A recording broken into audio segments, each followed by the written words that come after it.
Assassin's Creed Origins has been officially announced. And I'm guessing you want more details? Me too. So I went to Ubisoft Montreal to get them. The Origins team is made up of key members of the crew that brought Assassin's Creed 4 Black Flag to life. And when they set out to make this grand adventure, they knew they needed a setting to match their ambitions. You know what we say, history is our playground. Ancient Egypt is it's a romantic setting, it's a mystical setting. There's a lot of diversity in the landscape of Egypt, and that's why it's fascinating.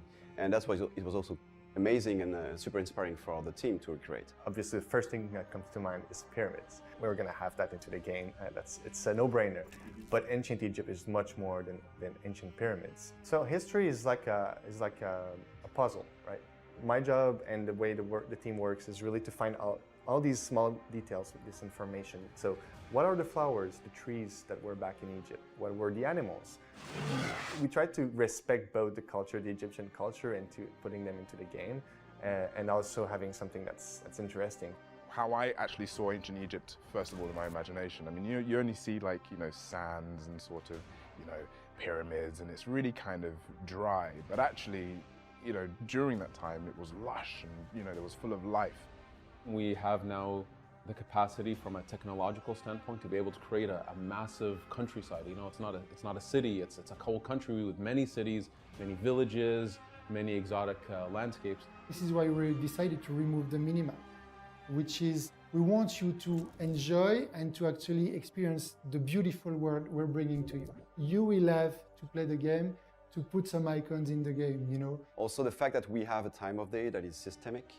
We made sure that every single moment in the time of day is almost like a painting, That's not something that is done, it's not automatic, it's really crafted. The world I think, has never been so alive and so lush and so interesting. And I hope players will have a lot of hours of fun into Egypt with us.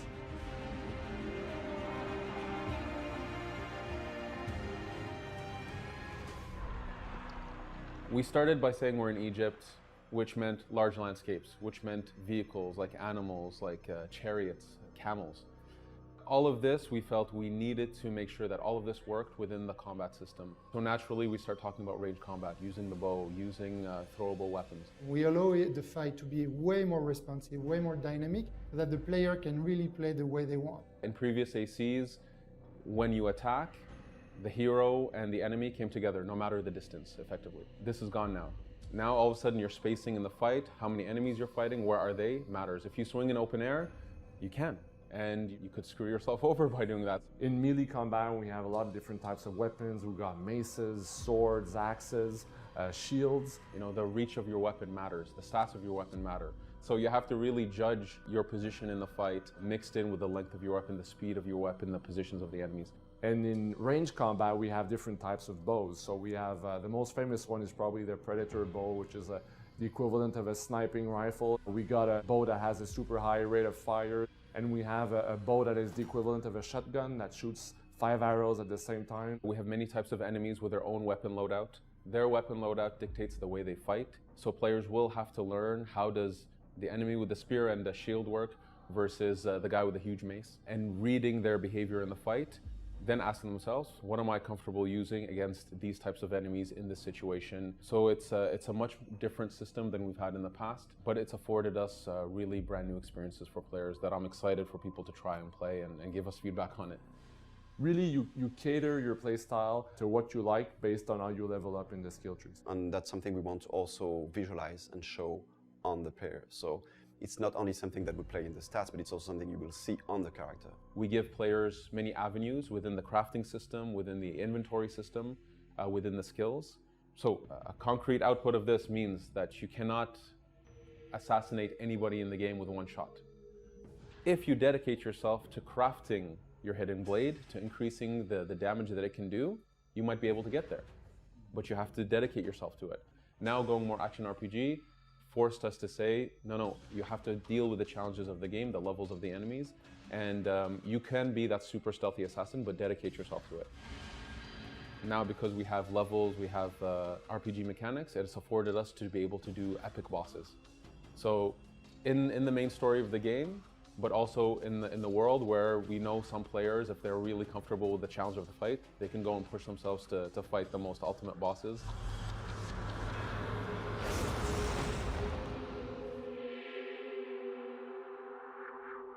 It's a very big world also. So to make sure that the player would be constantly engaged within that world, we created NPCs that have their own agenda. They have their own purpose in the world, so they work, they go back to their home to sleep, and you can help them with the quest system. So you meet them, you talk with them, and they say, hey, I need some help with this. And as a player, you get to make a decision whether or not you want to engage with that specific type of NPC. So I think that's interesting, and that also gives flexibility to explore the world the way you want to and live the story the way you want to as a player. The player, of course, picks up these quests and chooses what they want to work on. Sometimes the quests will intermingle. Sometimes you're in the middle of one quest and you'll see another quest person walking by and you can jump into that. And we wanted this very organic feel to the world.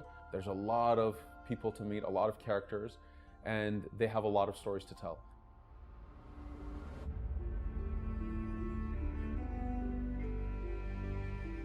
It's not only an origin story, it's also witnessing key moments of the franchise and the reasons why decisions were made. Was it just someone decided, I'm going to put on a hood? No, there's stories behind all of this, and these are the experiences that you explore in the game.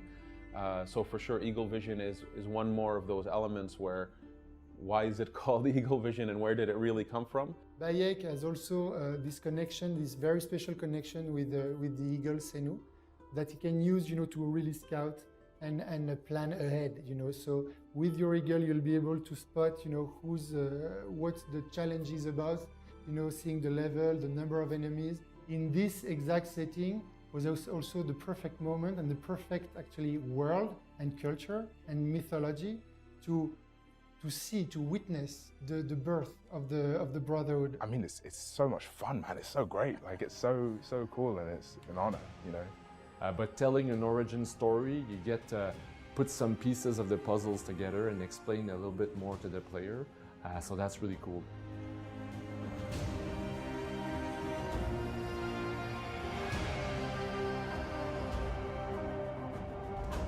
My name is Abu Bakr Salim, and I play Bayek of Siwa in Assassin's Creed Origins. Just to go back a bit to talking about how this came about, you've worked on television shows like 24 and Black Mirror and recently Strike. Have you worked in animation or video games before? How did you get the part? I've never worked in animation or video games ever before. This is my first game. And I actually, auditioning for this, it was advertised as an animated TV series, which needed motion capture. And, different characters, different time frame, different, it was very different. And did the first round, it was great. Then got to the second round, and that's when they dropped the bomb that it was Assassin's Creed. And yes, I died a little inside, but it was a beautiful death. Came back to life and did the best I could. And yeah, so then, but yeah, it was an interesting process because it was very different to normal other auditions. The camera was positioned in a way in which it captured the whole room, so they needed to see your body and see how you'd move and how how the character would move. And I had the animation director there as well as a cinematography director there. And they direct me differently, and depending on what they wanted to try and bring out of the character. And yeah, so it was really exciting. It was an interesting way of auditioning. So how was the process of doing it? You talked there about seeing how the character would move and how the character would fit in the space. Obviously, in the past, it used to just be voice recording, whereas now you've got the motion capture, you've got a camera on your face. How hard does that make it? Do you have to be very aware of how you're moving and how you're expressing things as you speak? I mean, I guess.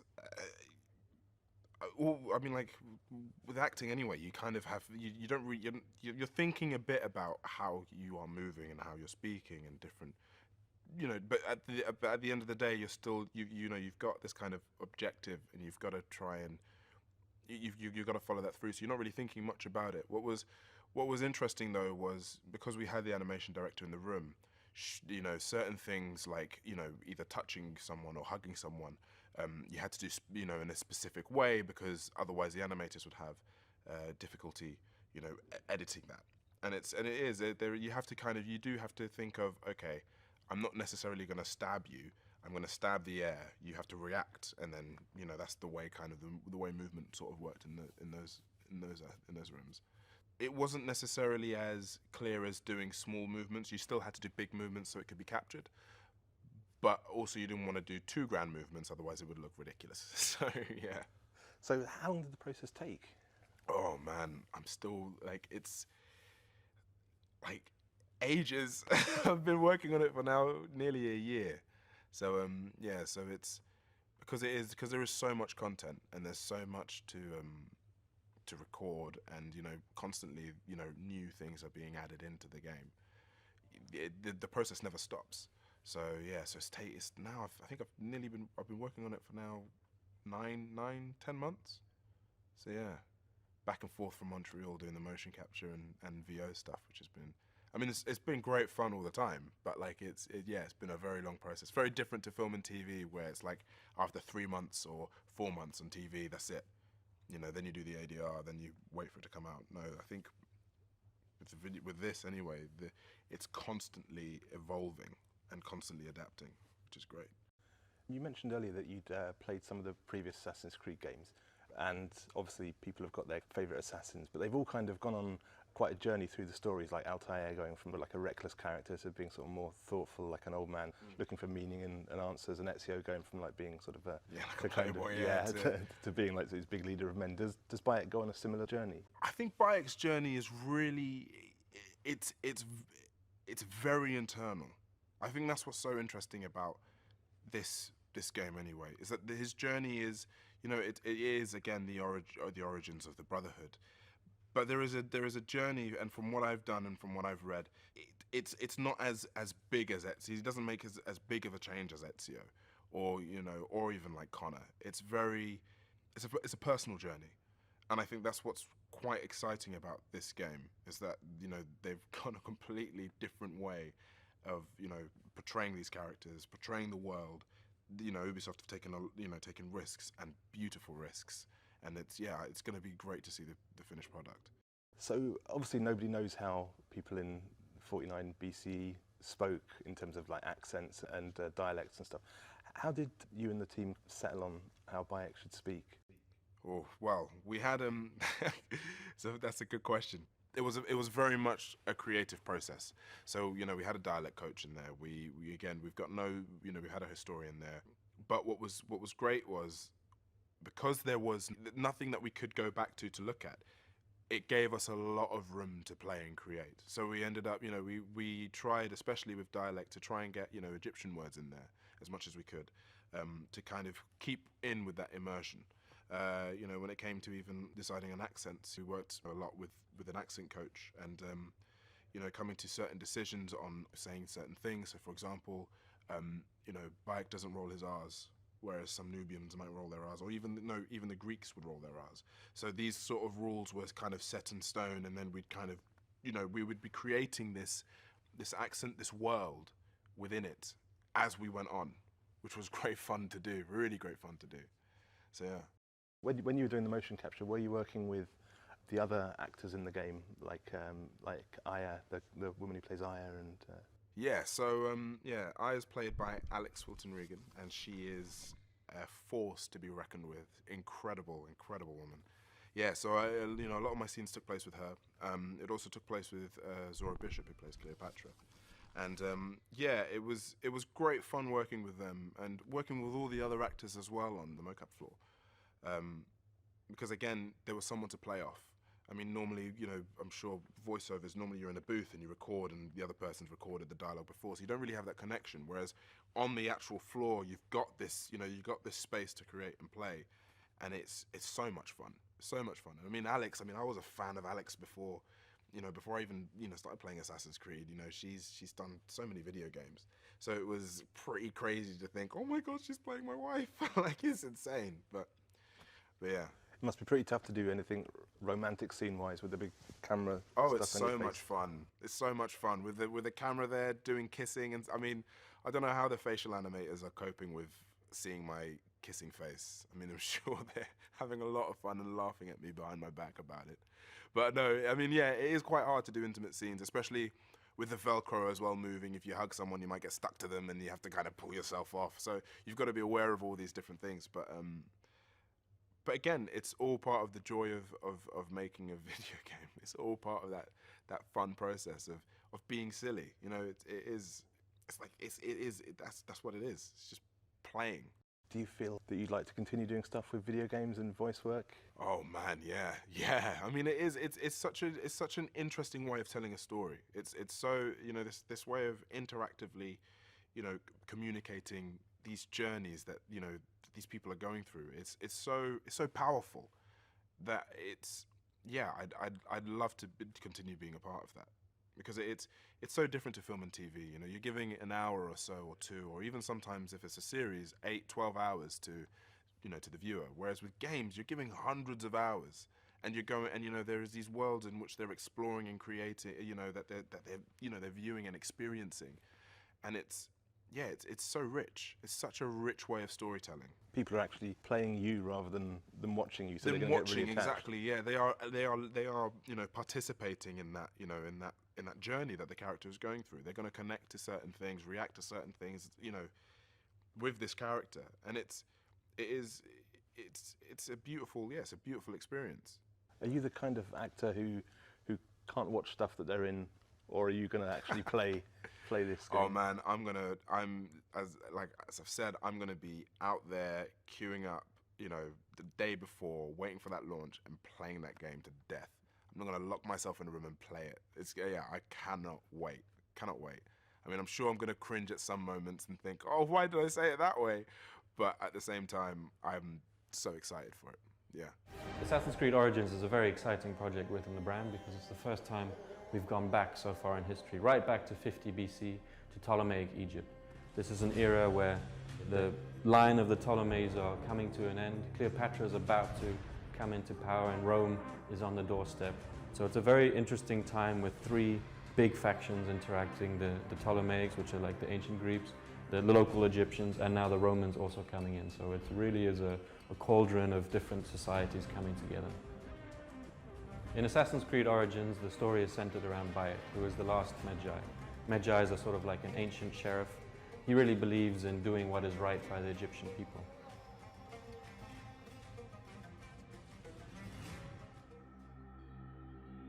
Here in Singapore, we worked on the water tech, the Fayum, and the exotic naval. The relationship between the Singapore studio and Assassin's Creed is a very long one. The first mandate actually of the newly born studio back in 2008 was actually to work on the secret locations of Assassin's Creed 2. And since then we've always worked together, and we trusted them to deliver high quality content, and we needed them also to bring the water tech to the world of Origins. Water was the lifeblood of Egypt. In ancient times, the people were really reliant on a good harvest, and the Nile would bring life through Egypt, and life around the waterways was rich and vibrant. You'd have fishermen, you'd have people cleaning their clothes, you'd have crocodile hunters. So much life was centered around the waters. Our main mandate was to develop the best looking water in a video game. In the past, when we tried to create some water on AC Black Flag or AC3, it was mainly done by artists. So if they wanted to have a specific look, they needed to set up many variables. Since the size of our game increased from one AC to the other, so the main mandate that we had was to be able to produce a lot of content really fast and to have this process made very friendly for artists.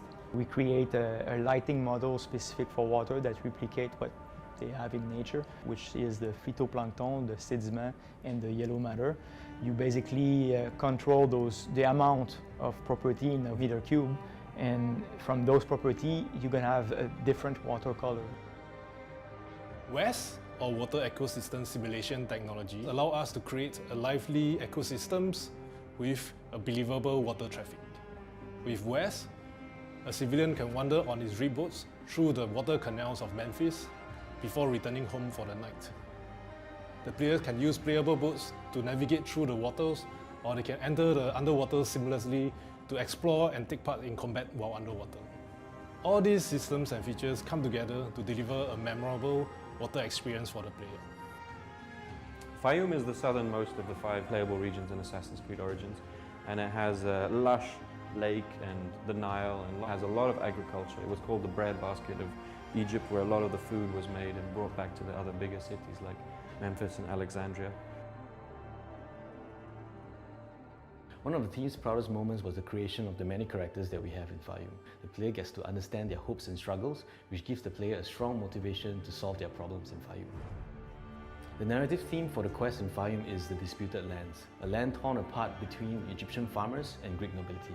Factions fighting from cultural reasons, for dominance reasons, also for resources reasons. Fayoum happens to be at the edge, and this edge is a kind of a border towards a no man's land.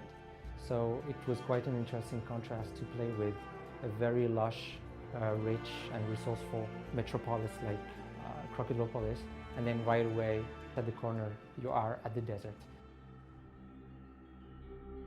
So Fayoum World is one of the largest maps that we did on Assassin's Creed. We split our team into smaller groups. Each group actually is in charge of one region of Fayoum. To create interesting challenge and variety for the player, we started to look at the best practices and apply design principles to our work. For example, when the player is traveling through the world on horseback, we try to put certain key elements and key point of interest that they are able to consume and engage from time to time within the world. Honestly, E3 2017 was a blast. We needed a part of the game that we could showcase a lot of systems and to really showcase the diversity of the world. And this region of the world is exactly doing that. You see some deserts, you see some water with the big lake Moeris. The polished level of this area was very well suited for E3 demo. And this demo really nailed it. The Singapore team created all the naval missions in Assassin's Creed Origins. Naval battles were a large part of Egyptians' ancient history, and we really wanted to capture that. We wanted to capture the epic, visceral nature of naval combat in the open seas. So we created a brand new ramming system with a ship destruction system. That, together with the ability to command fleet catapults from your allied fleet, allowed us to refresh the naval experience within the brand. One of the things that we did with the ramming system is to bring the camera up close and personal to the front of the ship, so the player is able to see exactly what happens when your ram hits an enemy ship. So triremes and feluccas are largely naval crafts used in the Egypt world. They provide various gameplay opportunities for the player. Triremes largely serve the military function in ancient Egypt. They were important in terms of protecting VIPs or preventing piracy. Feluccas are versatile watercrafts back in ancient Egypt. They were used in a variety of different ways, such as agriculture, transportation, and even religious aspects. So there are 6 different variants of triremes in the Egypt open world. They're there to provide a variety for the player in terms of gameplay as well as visually. By far, the mandate that we have taken on in Assassin's Creed Origins is the largest that we have had so far in the Singapore studio. I think we can all be really proud that we have achieved so much in this project. I'm very proud of what the team has managed to deliver for the games. I believe strongly that we have really delivered one of the best AAA open water experience. Working with Singapore Studio has always been a great pleasure. The level of expertise and talent actually grew along the last 10 years, and so their focus on quality is something very important. I'm not surprised at all that they are now able to bring their own IP with Skull and Bones. We are super happy and excited about how well Assassin's Creed Origins has been received. The team here in Singapore has been looking over the reviews and the different Reddit posts and finding the quest built in Fayoum and getting really excited that the players love our stories and love the game in general. Bayek is one of the favorite assassins within the brand, and Assassin's Creed is truly back with Assassin's Creed Origins.